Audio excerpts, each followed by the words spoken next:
seen the worst, and there is nothing left for me to hate, so I can lay me down, my brothers, on the ground. I bled today until Coyote comes to raise me up and carries me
Good evening. Welcome to the Scottish Rugby Podcast. It is me, John Anderson, in the hot seat tonight. I am joined by two of my favourite guests. I'll be honest, boys. I'll give you a nice, pleasant intro whilst Manson's not here. I'm joined by Johnny McGinty. Johnny, how are you? Here. No problems getting here for a change. So nice to be relegated to a guest as well. We're trying to get our terminology right. One day you'll be in the hot seat, and I'm sure you'll bring that back up, and I'll be definitely a guest. I'll make heavy use of the word tolerated. Yes. I'm tolerating my guest, John Anderson here. I'm sure that will happen. I'm loving what was your phrase? It's better to be available than the best ability is availability. Availability, that's the one. Yep, that's Johnny's motto for the podcast. I'm also joined. Delighted, Rory. You've made quite a few appearances recently. We're joined by Rory Baldwin. Hello. Good evening. It's Six Nations time, so like I actually watch rugby. So, is this like? Are you similar to like Mariah Carey at Christmas? You know, you come out your cave. Kind of. I would say I'm a little bit like that. It's mostly just I don't get enough time to watch all the URC. I almost called it the Pro 14 there. That's fine. So I don't feel that I could hold down a spot when there's nothing that I've seen. But during the Six Nations, I make an effort. The articles reappear. You have listened and watched the podcast, right? So you think you're like, I can't possibly make an appearance on that highbrow, high quality product. Yeah. Where I'm highly. I'm clearly not researched. Well, it's great to have you along anyway, Rory, and long may that continue. You know, make an effort, even out with the Six Nations, if you will. Like some Scottish fans, we will come to that in due course. Anyway, if you're joining us for the first time, good evening, welcome. I don't know how you've stumbled upon us, but if you have, it's lovely to have you along. If you're liking what you're seeing, or you've been with us a wee while and you want to, support the podcast a wee bit, head over to patreon.com/Scottish Rugby Podcast, where you can subscribe for exclusive content. For £3 a month, you'll get yourself lots of fun shenanigans, including our Hands in the Ruck section. After the live pod tonight, we'll go on and we'll do a bit more for the Patreons. And that will include our Hands in the Ruck section, where we'll just cut loose a wee bit.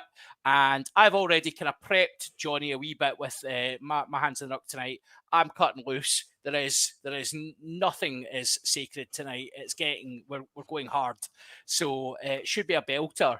And I'm sure anyone that's got a view on perhaps some refereeing at the weekend might also have a Hands in the Ruck at some point today. But tonight we're going to look at the Scotland-Wales game, obviously, and might have a big question mark and go WTF. But first of all, we'll just cover some news. Was going to cover it in the main bit, but we'll just speak about it briefly. obviously there was injuries at the weekend, Johnny, Richie Gray and Luke Crosby both went down. I'm struggling for a name there. I was like, it doesn't strike me as a Luke. That's the problem. It doesn't look like a Luke. So Big Richie is out for the Six Nations, and Luke Crosby is out for the duration of the Six Nations, because obviously SRU couldn't say the same thing twice in a sentence.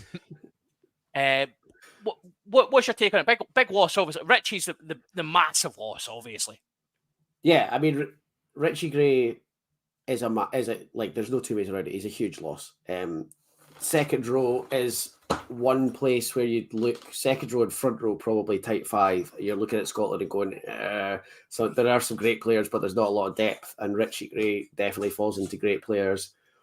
And we are now like a bit sketch for depth. You know, we've got Sam Skinner there to cover. Gilco's back from his shenanigans in the European games. Scott Cummings has obviously been playing well, but there is literally basically no one behind that. So it is a bit of a worry. Crosby, I thought, played really well on the weekend, but I'd say just purely because of how much competition we've got in the back row, that's not as much of a worry, I wouldn't think.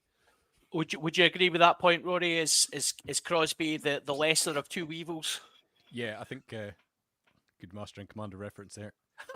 Right, totally. Yeah, I think we can probably cope with that a little more easily. It's sort of delivered unto us the kind of back row mix that we were hoping for anyway, with which I'm sure we'll come on to later. But yeah, I think he did actually have a pretty good game. He was probably going to be starting again this week if he'd stayed fit. So he'll be gutted, because I think he was raging after last year rather, when he played the first two and then got dropped. So yeah, I think it'll be interesting to see how the new blend goes. But yeah, we've got so many informed back rowers, we can kind of cope with it, I think. Unlike the Locks, where they've called up two guys to train with Scotland who are presumably nowhere near selection. But you see, and this goes back to why I don't appear on the podcast in the off season. I'd never heard of them, and they're both apparently Locks. And I think they're both from Glasgow, are they? They are both. Yeah. So I would Max say Williamson and Alex Samuel. Yeah. Sorry, guys, So no, you're all right. We're based in form. Actually, someone prior to the Six Nations squads being announced actually suggested that Williamson and Samuel are probably desperately unlucky not to be in and around the squad. So it's good to be called up, because their form for Glasgow, particularly over the last maybe month or so, I think they've really shown. Franco Smith's bled them into the team really well, and they've really kind of hit their stride, and they both look very talented players actually. So great news for Scotland moving forward. And if they can avoid the curse that sometimes befalls Scottish players who get game time nice and young, and then become they sort of fall off the radar quite quickly. I think they'll be well managed at Glasgow, and they look decent prospects. So yeah, let's hope no other second rows go down, because we are down to the bare bones. How fit is Johnny Gray? Is his injury really as bad as all that? Can he not just shake it off? Is he still alive? Well, that is the question. Who's spotted Johnny Gray recently? If you've seen Johnny Gray recently, can you please, this is a welfare check, can you just let us know he's okay? Yep. Brutal silence there. Right, so let's also talk about some cracking news for the women's game. So just a couple of days ago, Sarah Cox, the first professional female referee, received her MBE over at Windsor Castle from Prince William, because obviously King Charles is not doing public things at the moment, because he's obviously got his illness concerns to work through. But amazing again, just like the growth of the women's game, Johnny. And we talk about it all the time, and obviously we've had people, sensible people celebrate the growth of the women's game. You get some absolute knuckle draggers that think it's just a waste of resources, but seeing Sarah getting that recognition for a very good career so far, it's brilliant. Oh yeah, it's fantastic, and she deserves every single bit of it because she did some amazing stuff. She was the first female referee involved in a men's match. She's paved the way for a lot of other people, people like Joy Neville, and obviously our very own Holly Davidson have got a lot to thank her for. And I don't think that they'll be very far behind, to be honest, because they're now some of the best referees in the world. I think it's not going to be long before you see probably Holly taking charge of a men's Six Nations match. And to think that Sarah was the first professional female referee, and it was only a handful of years ago. The way that the women's game and women's officiating in particular has come in such a short time is brilliant, and hopefully it continues. Yeah, well, that's it, Rory. It's the absolute speed of development and the fact you're seeing, particularly down south, the way the Red Roses are selling out crowds and getting massive interest in the game. My hands of the ruck may also be about the women's game up in Scotland, but like we are starting to see like really that kind of tide change where we're going to see the women's game completely explode and hopefully be the absolutely top quality product that it is. I love watching women's rugby; it's so good. Yeah, it's great. I really enjoyed the WXV last year, and looking forward to the Six Nations, two tough fixtures that our ladies have got. But yeah, I mean there was an interview with Emma Orr on the Edinburgh socials this week, just talking about how the game has kind of exploded in the last 5 years, and I think it's on a massive trajectory. But that's fueled by women and girls who are wanting to play it. Yeah. I mean it's growing in terms of player numbers as well. I mean, there was a few years ago they had the stat that it was the fastest growing sport in New Zealand was women's rugby. That's right. Yeah. So yeah, I think it's great. You just have to swerve the likes of Mr. John Devereux, who doesn't want women's pundits commentating on men's rugby.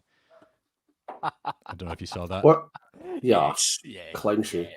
Worth pointing out as well that Glasgow are doing Club of Origin night before the Dragons game, and they've started with the women's team. Yeah, they done that the other day, didn't they? Yeah, it was really which good. Is brilliant. Yeah, no, it's great to see, and I think that goes back, Johnny, to what we said right at the start when the Celtic Challenge stuff was expanded and Glasgow and Edinburgh announced women's teams for the first time. It's back to that ability to brand it as one club and have all the social media backing that Glasgow and Edinburgh have got behind them, but put that towards the women's game. It's fantastic and so exciting to see.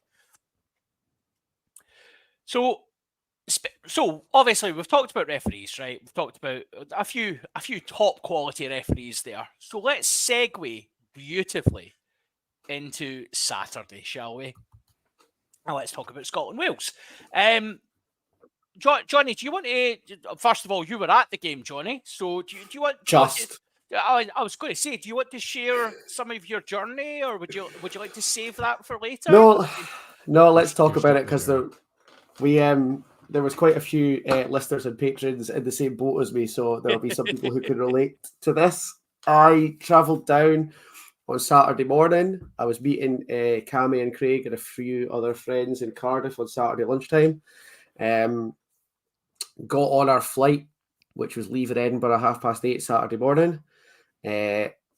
Met lovely listener Dan and his partner Jen, who I was travelling down with, or getting a car from Bristol to Cardiff with. Nice. Met Howe Scrum coach Hendo, who's another pod listener and a good pal of Craig's, on the same flight. We're sat there ready to go. 8:20, ready to take off from Edinburgh, and the captain comes on and says, we've been asked to just sit here for half an hour because there's some weather at Bristol, so we'll get taken off at 9:00. Okay, fine. Comes back on the radio 9:05. You might have noticed we haven't taken off yet. There's still weather in Bristol. We've been asked for another half an hour. Right, okay. 9:50. You might have noticed we've still not taken off yet. I've been told the weather at Bristol isn't clearing. At the moment, I think there's about a 10% chance that I'll get to land in Bristol. At this point, if you want to get off, you're welcome to get off. Once everyone who wants to get off is off, we're going to give it a go and see what happens. So a few of us kind of sat there, had a chat. Me and Hendo, me and Dan and Jen, couple of other people who were on the flight. About 70% of the flight, they told us, got off when we got the chance. We finally took off at 10:05. We were supposed to land in Bristol at 10:15 originally. Finally took off at 10:05. The captain, I have to say, a solid gold shout out for the lady who was captain of our flight because she was absolutely brilliant.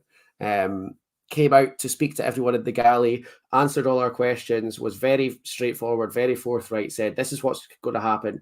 These are the options. Here's what we might try and do. So I said to her, like, if we get diverted, where's it going to be to and what's our ETA? And she said, probably London, but I don't know. I was like, right, okay, that's because it's getting quite squeaky bum time now. She said, I'm not gonna muck around with Bristol. If I get there and it looks like we're not getting landed, I'm not going to circle for an hour. I'm going to go straight somewhere else because it gives you a chance to get in there. Because basically everyone who stayed on the flight was going to the game. So she started a descent into Bristol at about 11:20. Got maybe halfway down, I think, took one look at Bristol and went, yeah, that's not happening. Went back up again, diverted us to Gatwick. We landed in Gatwick at 12:10 and basically split ourselves into groups of 5 or 6 on the runway at Gatwick. So me, Dan, Jen, a couple of other guys we met, Robert and Ali, and an older guy whose name I didn't catch, which was really bad of me. Split ourselves into a group of 6 and we all went and split off into Ubers and we sat in an Uber for 3 hours from Gatwick to Cardiff. I arrived in Cardiff at 4:05 in the afternoon. So the other person who deserves a shout out is our amazing Uber driver, Magic, who had not the foggiest idea what was going on, had no idea why he was driving from Gatwick to Cardiff, had even less of an idea of why his car was literally bouncing on the M4 because we made him put on 5 Live. And when Italy went 10-0 up against England, we were going mental. 6 of us going off our heads at this Uber, and he had not a clue what was happening. But he got us there in time for kickoff, so we were there. But it was... yeah, quite the journey. Dare I ask the question on everyone's lips? £320. Oh, well, we split it between 6 of us, so it wasn't too bad. That's like, a little bit, yeah, fair. 50 odd quid each. Yeah, I was going to say, if there was that many of you, could you not have like hired an actual coach between all like a plane's worth? We did think about that, but then we weren't sure like what the time of that would be because the Ubers picked us up like 5 minutes after we landed. Yeah, okay. Just hire a car and run it straight over. Some people did. Hendo and his group hired a car because I thought about doing that. I had car hire booked at Bristol Airport and I was going to just go to the Alamo desk and get it changed. But the car hire, because we were picking it up one place and dropping it off another, was like 250 quid and then fuel. So we figured we'll just get someone else to drive us instead. Seems reasonable. And you can stop at a motorway service station for a few tinnies. Oh, so we did. I forgot about this. But we stopped to fuel up the car and for all of us to get something to eat because I was supposed to be meeting Cammy and Craig and Lee from Blood and Mud and Steph from Rock and Roll and a bunch of people for brunch in Cardiff on Saturday. I didn't eat in the airport on Saturday morning, so it got to 3 o'clock in the afternoon and I hadn't eaten anything. And I thought I'm going to start sinking pints as soon as I get to Cardiff. The way this is going, I better put some food in my face. So we stopped and we bought like sandwiches and stuff. And the entire Hells Angels Wales chapter were in the same service station as us. So we got out, 6 of us got out our Scotland tops, and there's like 40 Harleys parked in front of us, and all boys with cuts that said Hells Angels Wales on the back. And I was just like, Jesus, it literally couldn't get any worse. I thought it couldn't get any worse, and then it did. And then I was like, well, now surely it can't get any worse. And it just kept getting worse until eventually Did you knock their bikes over and run away like Smokey and the Bandit? Great reference. Or like one of those Burt Reynolds films. Well, it did get worse, and then it got better, Johnny, because obviously you arrived at the stadium, you arrived in time, and Scotland, Rory, Scotland's first half, Scotland in control, Wales looking like a team that had literally met in the pub prior to the game, Scotland, Finn Russell controlling things. How good a first half was that? Was it Scotland being really, really ruthless, or were Wales absolutely dug? It's difficult to say. I mean, Johnny's experience actually mirrors it quite well because Wales did play like a bunch of guys who met on an airplane with a common goal, but without really knowing each other. And then obviously the time ticking on and the sinking feeling in Johnny's stomach was obviously what we all got to in the second half, but we'll get to that. Yeah, I mean the first half was it was exactly what we wanted. It was kind of surprising because it was Scotland starting off a Six Nations exactly as we expected and kind of hoped. Finn and Ben White were amazing in terms of the way they controlled the way Scotland wanted to play the game and kind of forced Wales to play into their hands, which worked pretty well. And Wales's plan wasn't really set up to whatever they were doing. It wasn't set up to cause us much in the way of trouble at that point. It was about as good as you could expect. But as you say, you do have to kind of take the quality of the opposition into account. No disrespect to Wales, they took a while to sort of get settled into the game. They didn't really have the crowd that much behind them for once they were, everyone was kind of shell shocked, I think, because it wasn't. While we got exactly what we wanted and expected, they didn't. That was what I was going to ask, actually, Roddy. You've touched on that beautifully, Johnny. Like during that first half, how was the stadium? Roof closed. Wales not necessarily. They're coughing up opportunities through. I mean, I think 9 and 10 were a problem for Wales, and it really was quite a contrast to the way Ben White and Finn Russell were playing. But so how was it in the stadium? What was the noise levels like? For large parts of it, close to silent. I think if there hadn't been so many Scottish people, it would have been. I was sitting beside Grav from Rock and Roll, and he said to me, "This is the worst atmosphere I've ever experienced in this stadium." And I was a bit like, well, understandably, because you lot are rotten. You probably didn't. You probably weren't very nice, I'm sure. He said to me at halftime, Steph said, "What can we realistically do to make this second half bearable?" And I said, "Opiates." That was like that summed up sitting watching Wales in that first half, because I actually almost felt bad for him. It was brutal. It was pretty bad, wasn't it? Where do you think, Rory, it went wrong for Wales in that first half? Like there was individual errors, but was it a case of was it Gatlin ball finally being discovered for the absolute tripe it is, or is it just a combination of various things? Yeah, I mean, I'm not sure. Gatlin seemed to suggest afterwards that the idea to throw it about was what he really wanted to see, but it didn't seem that way, did it? No. And yeah, it was the guys on the commentary, even Jonathan Davis managed to identify it. It was just that their kicking wasn't, like, their kick chase wasn't strong enough. They had a plan that might have worked, but they weren't executing it well enough. Whether that's nerves or inexperience, not sure. Or I mean, Scotland were putting a lot of pressure on them.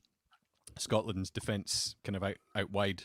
The kind of Hugh Jones, Sione, Kyle Steyn in those channels was working really well. It was shutting them down. They weren't getting any space. So when they were trying to go wide, they were getting kind of knocked back into their shell, maybe.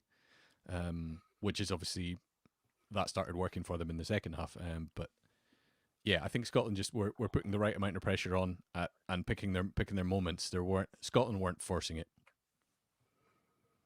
Well, certainly were. Were there signs in that first half, Johnny?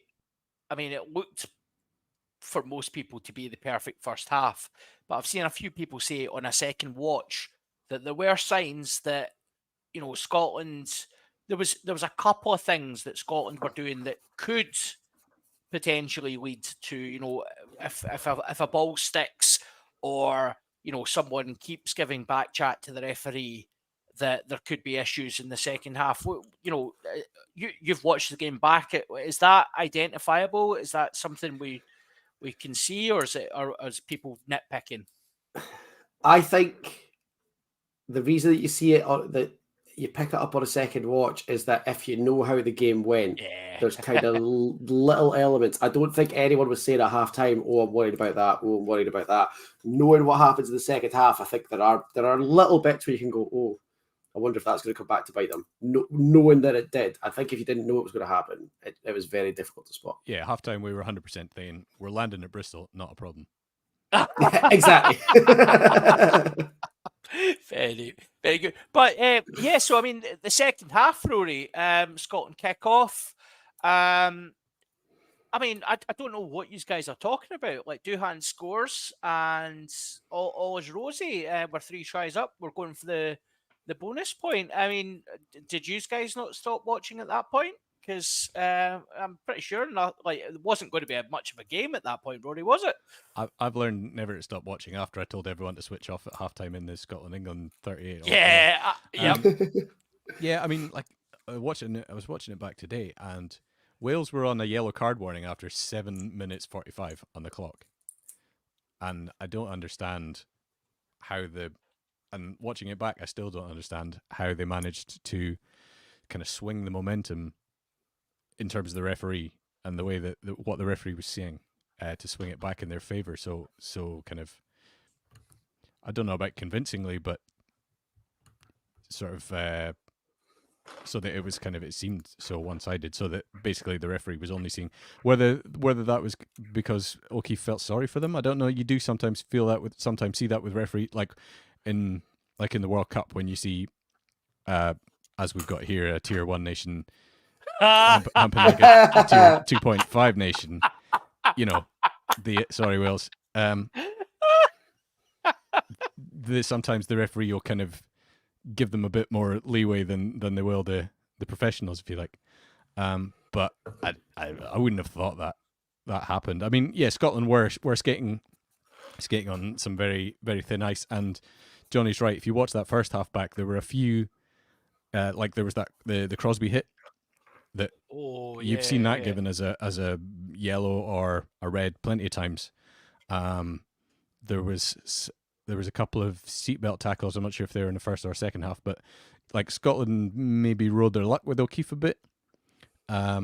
Or so maybe in his head, subconsciously, he's thinking, well, actually, I've been fairly lenient, but they are definitely offside here, so I'm going to ping.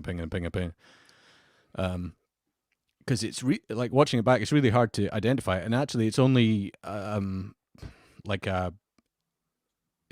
second try is at like 42 minutes, and then the conversion takes like another 2 minutes. So if you actually, it's not even the whole second half. It's 25, Yeah, it's 27 minutes maybe. Yeah.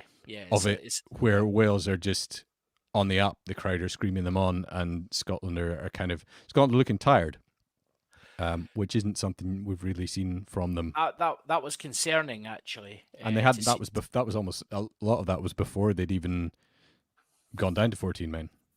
Yeah, start. We've seen this before, though, haven't we, Johnny, with Ben O'Keefe? That I think we called it in the chat prior to the game, and if it wasn't this match, we've certainly called it prior to other games, that he's a referee that gets caught away. He gets caught up with what's going on in the crowd. He'll tend to follow what's going on, and if there's a swell of emotion, he tends to get an idea in his head at that point, and then there's no swaying him from that idea, no matter what's actually happening on the park. Which, whisper it, doesn't sound like it's a very good attribute for a referee, but do you think that's what happened at the weekend? Did he get caught up in the Principality atmosphere? Possibly. I mean, the atmosphere was markedly and noticeably different once they started scoring, like bouncing. And that is a difficult thing for anyone to contend with. There's like 75,000 people there. I think what kind of went in Scotland's favour is that through all of that, and we'll probably talk about how he dealt with the rest of his players, but Finn kept the head with Ben O'Keefe really well, I thought. It would have been easy for someone, Jamie, to start to get ratty with a referee who was acting like that, and it was a lot of penalties for Scotland in a row with none for Wales. But the way that Finn had taken it up with the Scotland players but hadn't taken it out on the ref, I think probably made a huge difference, because it could well have been even worse. Yeah, it's an interesting one, isn't it, Rory? Let's talk about Finn Russell's captaincy just now. We are trying to keep this to a tight 40, so we'll do a couple of minutes on this and then we'll preview the France game.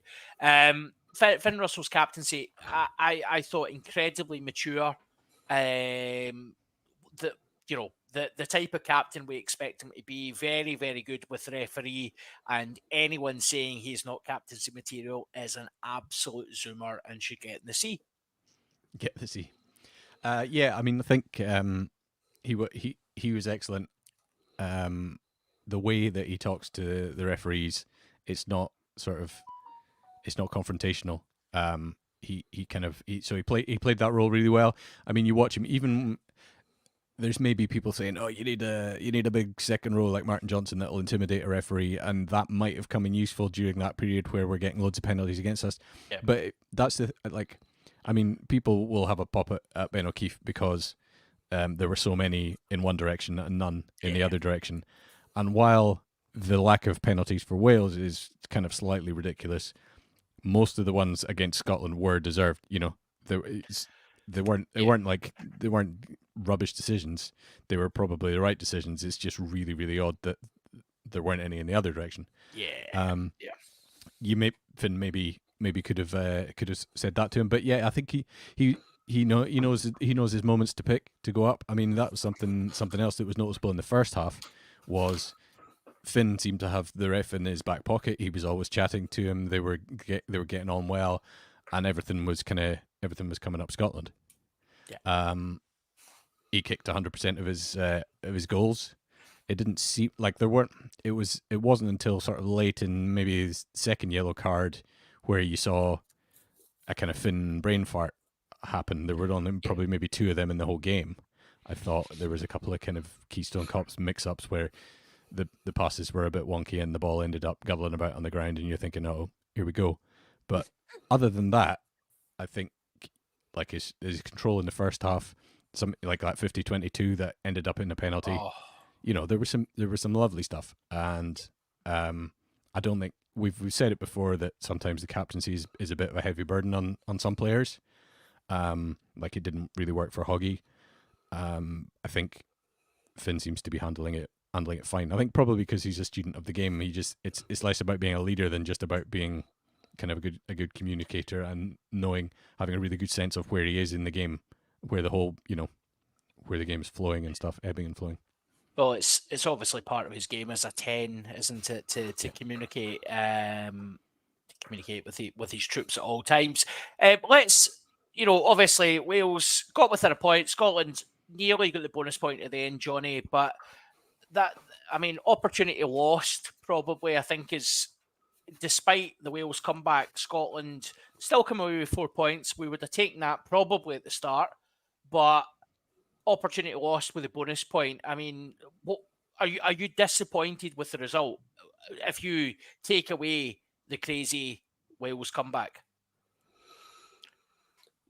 Yeah, I'd have liked a bonus point. I think at half time we were looking pretty good for a bonus point. I think a bonus point would have been useful. That said, maybe not everyone's going to get a bonus point against Wales. I know it's going to sound like I'm still just bashing Wales, even though Wales week's finished, but I went into the tournament thinking that Wales was almost an easy 5 points in the way that Italy would be. Yeah. Now, I don't think either of those teams look like an easy 5 points for anyone. No, Ireland probably will get 5 against them all. We'll see what happens. And that's the other thing. If we're talking about, we might looking to finish somewhere between second and fourth in the table, then bonus points count. But if you're looking to top the table, us needing a bonus point for that to have any effect would probably mean Ireland losing twice, which doesn't look, obviously in the ideal dream scenario is that we beat them in the game at the end, and at that point there's something on the line. But the lack of a bonus point, a few people pointed it out, it's only going to come down to it in terms of deciding lesser positions, and who cares? Right, so what we're going to do, guys, is we're going to we'll talk very briefly about the France game just in the next couple of minutes, and then we're going to move over to our Patreon content. We will release an OnlyFins, our OnlyFins style preview. We're going to try and do an OnlyFins preview for the France game tomorrow. Again, that is for our Patreon. So if you want to get involved in that, you know what to do. I've already told you. Johnny, quickly, France, after getting absolutely battered by Ireland in no short reasoning, but due to Paul Willems and his inability to understand how to tackle. What sort of France are we going to see at Murrayfield quickly, and are Scotland going to win? I think a France that's absolutely fuming, one that's had an absolutely miserable week having things thrown at them by Sean Edwards.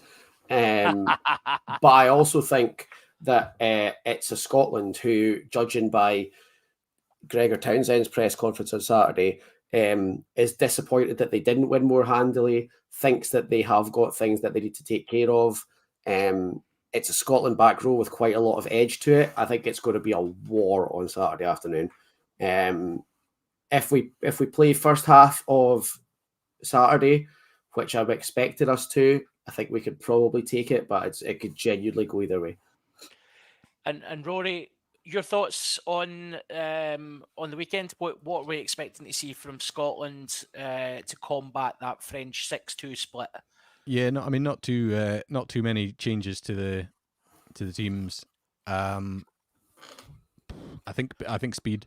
Ironically, having looked gas at about the hour mark against Wales, one of the kind of the differences between Scotland and France recently, when Scotland have managed to turn them over, I think it's been kind of fitness. They've been trying to play at pace. France, obviously, they've got bags of talent in that back line, but it'll be interesting. Obviously we know Dupont's not going to be there. Is that going to temper their kind of approach? Because it could turn into like a crazy game of flair, and that would be amazing to watch. It could potentially be one of the games of the tournament. Although the weather may play a role unless Finn gets his cling film roof. Well, you know what? A polybag roof might be the solution. Who knows? But we're going to call it a day at that. We're going to head over to our Patreon content now. We've been deliberating behind the scenes, so we'll do an OnlyFins preview tomorrow. We'll pop that out for everyone. So you can see what OnlyFins is about and see if we can entice you along to watch some Patreon content in the future. But for now, it is goodbye from myself. It's goodbye from Johnny and goodbye from Rory. Goodbye. Bye all.